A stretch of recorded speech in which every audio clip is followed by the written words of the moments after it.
Assalamualaikum warahmatullahi wabarakatuh. Waalaikumsalam warahmatullahi wabarakatuh. Apa kabar anak-anak? Alhamdulillah, luar biasa. Allahu Akbar.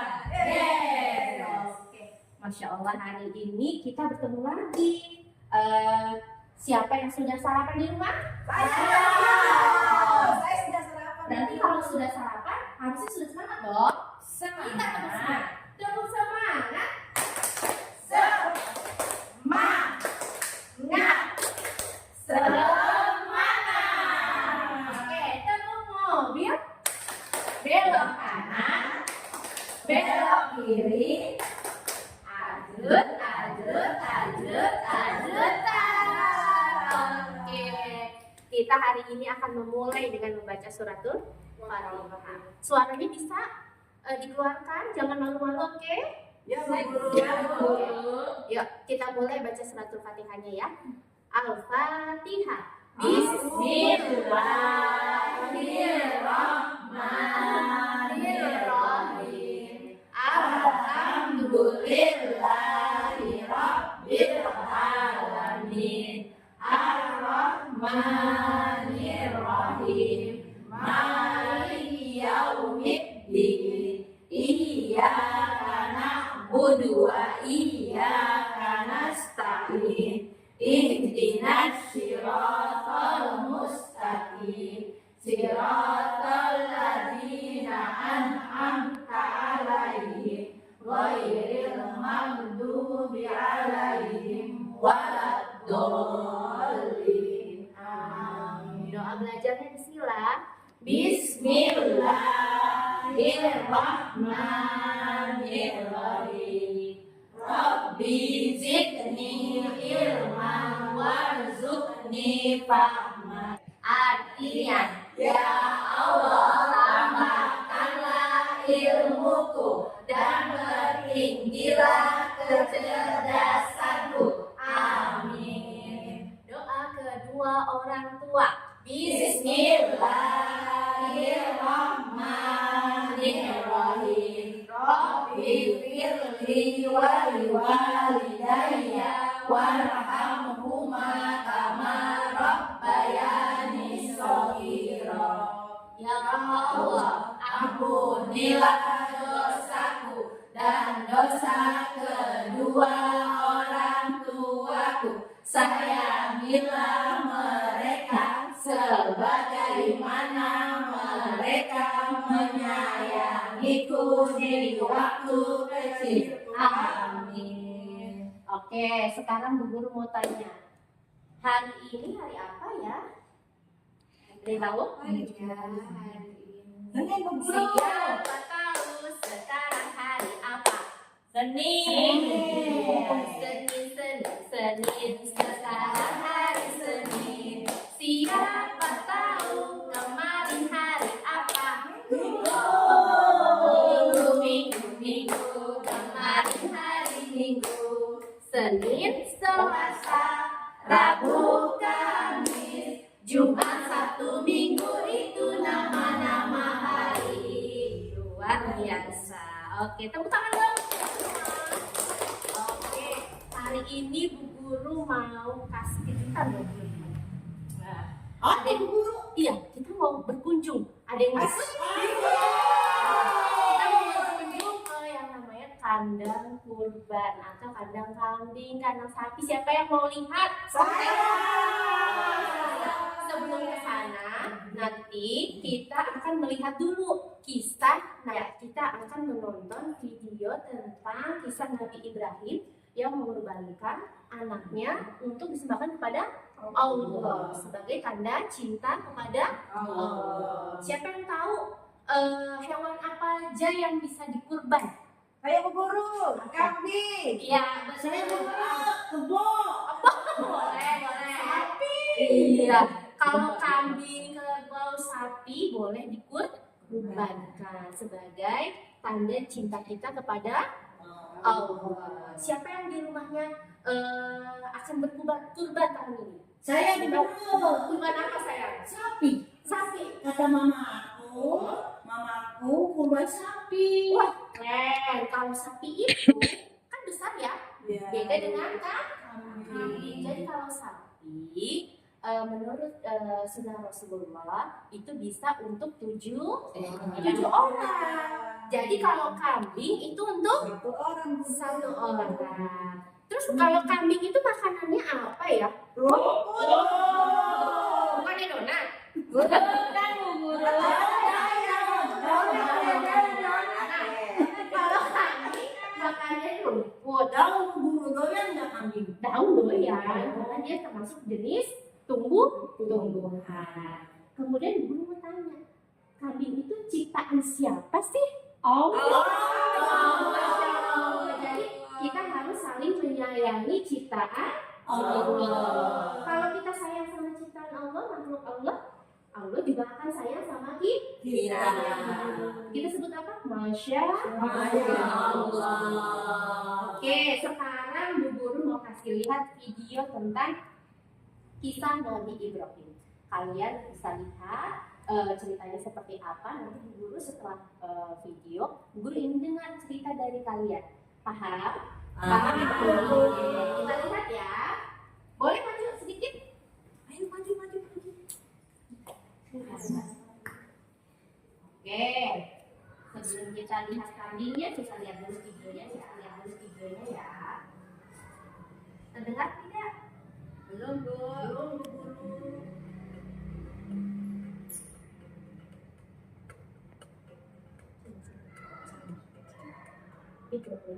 Bernama Sarah dan istri kedua bernama Hajar. Sarah melahirkan seorang anak laki-laki yang dinamakan Ishak, dan Hajar melahirkan anak laki-laki juga yang bernama Ismail. Sarah merasa kurang senang hidup bersama Hajar. Berkali-kali ia meminta kepada suaminya agar Hajar dan anaknya dipindahkan ke tempat lain. Akan tetapi, Nabi Ibrahim tidak segera menurutinya. Barulah setelah menerima perintah dari Allah, Nabi Ibrahim mengajak Hajar dan Ismail pindah ke Mekah. Ismail yang masih menyusu pada waktu itu terpaksa harus mengikuti kedua orang tuanya menempuh perjalanan yang diperintahkan oleh Allah untuk menyembelih Ismail. Anak kesayangannya itu harus dikorbankan sebagai bukti patuhnya terhadap Tuhannya. Seketika itu juga Nabi Ibrahim terkejut dan berdebar-debar. Tampak begitu beratnya ujian kali ini. Ia pun akhirnya menguatkan hati demi rasa cintanya yang lebih besar kepada Allah Subhanahu wa Ta'ala, menyerahkanmu sebagai korban, dan aku harus menyembelihmu. Bagaimana pendapatmu, wahai anakku? Bisakah Nabi Ibrahim? Ismail pun menjawab, wahai ayah, sekiranya itu perintah Allah, maka laksanakanlah apa yang telah diperintahkannya kepadamu. Aku akan tetap sabar dan ikhlas menerima cobaan ini. Pada Nabi Ibrahim, berkali-kali iblis membujuk Nabi Ibrahim agar tidak melaksanakan perintah itu. Namun Nabi Ibrahim tetap melaksanakan perintah Allah, dan godaan iblis yang begitu dahsyatnya tak akan mampu menentukan ketaatan Nabi Ibrahim kepada Allah. Nabi Ibrahim membawa Ismail ke atas bukit. Di sana, Ismail mengenakan kain penutup mata. Dalam mimpi, ketakutan dan godaan iblis yang begitu dahsyatnya tak akan mampu menentukan ketaatan Nabi Ibrahim kepada Allah. Nabi Ibrahim membawa Ismail ke atas bukit. Di sana, Ismail mengenakan kain penutup mata dan pedang tajam pun sudah dipersiapkan. Ketika pedang itu sudah berada di leher Ismail, tiba-tiba tubuh Ismail pun diganti dengan seekor kambing yang gemuk oleh malaikat Jibril. Dengan demikian, selamatlah Ismail dari penyembelihan. Allah Subhanahu wa Ta'ala berfirman kepada Nabi Ibrahim, hai Ibrahim, kau sudah melaksanakan perintahku dengan ikhlas. Sebagai gantinya, Aku berikan binatang ternak untuk disembelih. Ini adalah cobaan besar bagimu.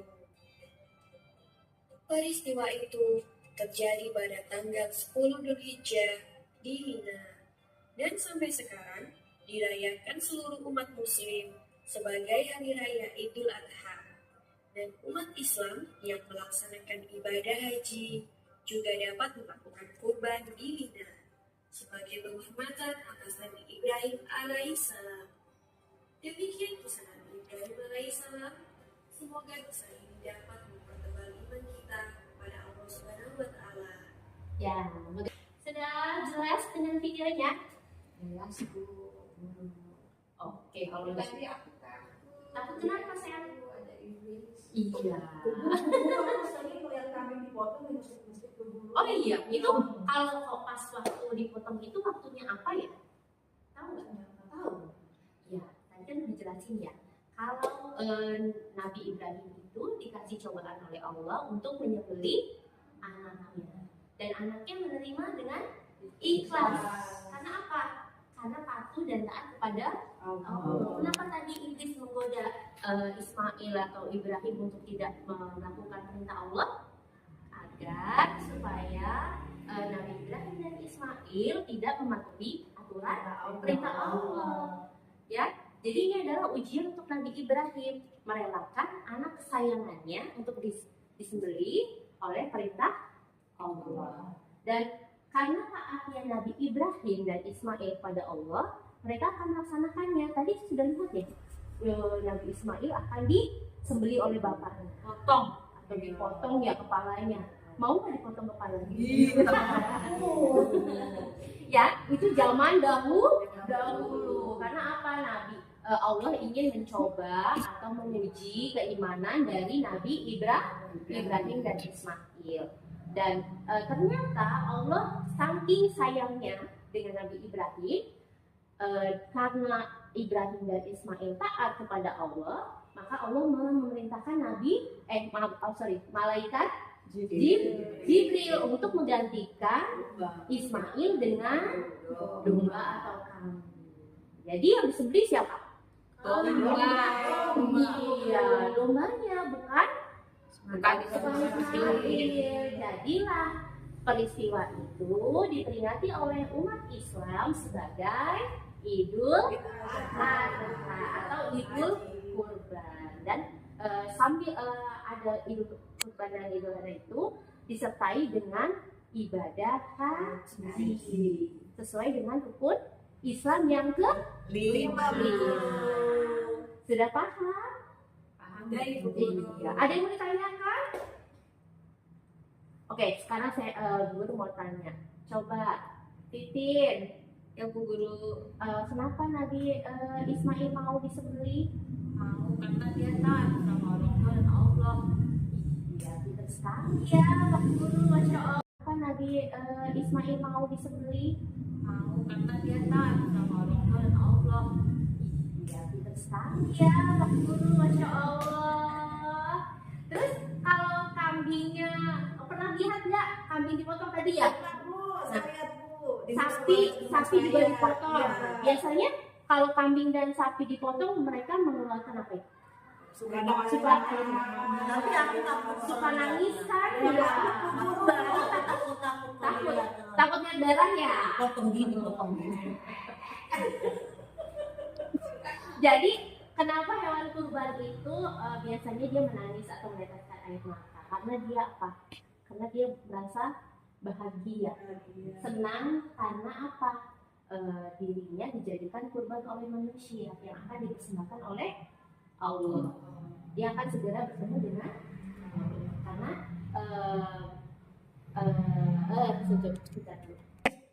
Oke, setelah kita tadi sudah bercerita tentang kisah Nabi Ibrahim, siapa yang mau lihat ke kandang kambing? Oke,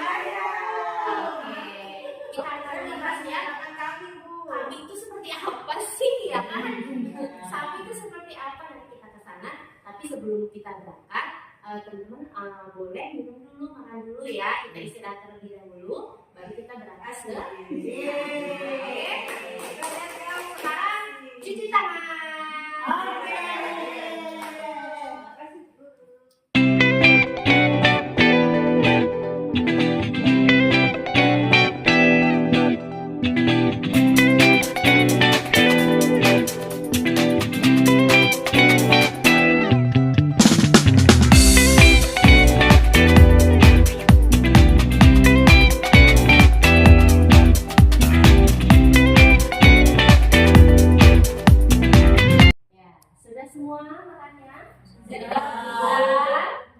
Sudah cuci tangan? Sudah. Oke, sekarang kita baca doa setelah makan.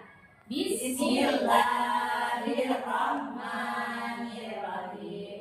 Alhamdulillahilladzi at'amana wa saqana wa ja'alana minal muslimin. Amin. Oke, sudah semua, sudah dirapikan. Sekarang kita akan siap-siap berangkat ke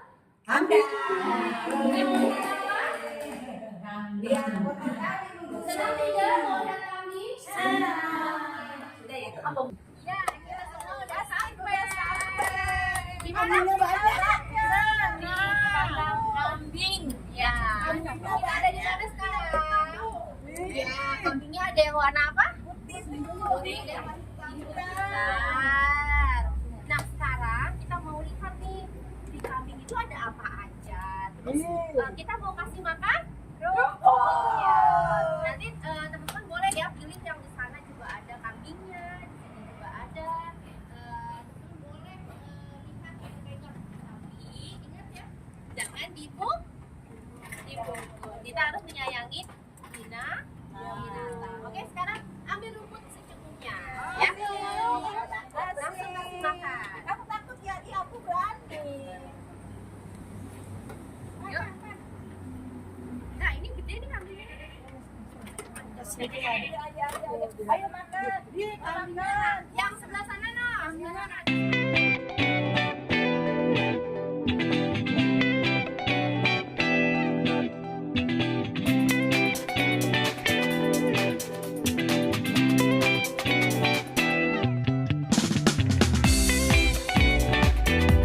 Ya, kok nggak dikasih air minum? Karena nggak banyak. Karena apa? Karena rumput ini, tanaman ini sudah mengandung air atau zat mineral. Gitu, ya. Jadi dari rumput itu sudah ada tuh kandungan airnya di dalamnya. Jadi dia nggak akan kehausan. Dia minumnya nggak banyak. Anak-anak gimana? Sudah selesai nggak sih makan kambingnya? Bagaimana perasaannya hari Sekali. Oke, sekarang Bu Guru mau tanya satu-satu. Ya. Nani, coba ceritakan pengalaman di kandang kambing Mang Ajat. Aku kasih kambingnya lahap sekali, kayak nggak dikasih makan, Bu. Iya, ada yang kasih makan kayaknya sama Mang Ajat Iya ya. nih. Terus apa lagi? Senang ini kok, kambing ini ciptaan Allah. Yang harus Kita sayangi. oke dari Matanya sama Bu, sama aku ada dua. oh iya betul sekali itu namanya ciri-ciri dari Makhluk hidup. Iya, apalagi selain mata. Aku sama Bu, ada bulunya, cuma bulunya banyak. Emang kita sama bulunya. Tadi bulunya Bu. Oke. Terus apa lagi ciri-ciri kambing? Tadi Ada seperti mulutnya matanya. tuh Bu, ada Mulutnya. mulutnya. Oke. Hidungnya, ada giginya Bu. Oh iya ada giginya. Berarti yang harus dikurban itu harus sudah menunggu gigi ya. Iya Bu, tanduknya pinter ke Nah. belakang Bu. Di bawah tanduk berarti dia menandakan bahwa dia sudah cukup usia. Jadi dia udah ada yang kakinya 4 ya. Kita 2. emang kita pun sama sama kambing. Sama Bu, dia sama kakinya. Ya, jadi kaki, tangan itu adalah semua karunia dari Allah yang menciptakan. Ya, kaki kambing ada berapa? 4. Kalau sapi 4. karena apa dia berjalannya tidak berdiri begini. Coba kalau 2 bagaimana jalannya? Kan kambing Bu. Nggak punya tangan Speknya dikat ya. Guru ya, saya dengar kambingnya nangis. Kok denger sih? Kenapa nangisnya? Dia takut nggak dipotong. Oh, jadi oke. Sekarang perasaannya Titin, bagaimana main dengan kambing? Tadi aku masuk dengan suara kambing yang lagi kayak seperti nangis gitu. Terus apa dia takut kali mau dipotong? Dia takut kali ya melihat kita ya, dia datang ke sini ya. Tapi nggak apa-apa, itu memang kambing itu kan punya perasa juga ya. Ada mungkin lagi sedih atau lagi lapar, dia mengeluarkan rasa yang sedih gitu kan. Ya Bu Guru. Makasih hari ini kita sudah senang-senang, sudah bergembira, sudah bersyukur atas nikmat Allah ya. Nanti besok kita ketemu lagi di sekolah. Untuk itu Guru ucapkan terima kasih. Akhirnya wassalamualaikum warahmatullahi wabarakatuh. Waalaikumsalam warahmatullahi wabarakatuh. Yuk kita ketemu besok.